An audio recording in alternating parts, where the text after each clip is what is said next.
Accord commercial États-Unis-Mexique. Le Canada entre dans la danse. Chrystia Freeland, ministre des Affaires étrangères du Canada, est à Washington pour renégocier avec Donald Trump l'ALENA. Illustration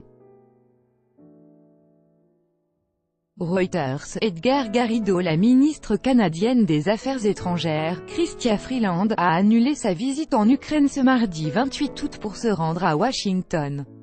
Elle doit y rejoindre l'équipe de négociateurs chargés de bâtir un nouvel accord d'échange avec les États-Unis et le Mexique qui ont déjà conclu une entente entre eux. Il s'agit de remplacer l'accord de l'ALENA, conclu en 1994, qualifié de « désastreux » par Donald Trump. Le président américain semble souhaiter des négociations rapides, mais le Premier ministre canadien a répété qu'il voulait surtout un bon accord. Le délai d'une semaine évoqué par l'équipe du président américain pour parvenir à un accord semble précipité aux yeux de plusieurs analystes, rapporte notre correspondante à Québec, Pascale Guéricola. Le Canada n'a pas participé à la phase la plus récente des discussions de substitution à l'ALENA qui durent depuis un an. Peu aussi bien des points restent à régler entre les négociateurs américains et canadiens.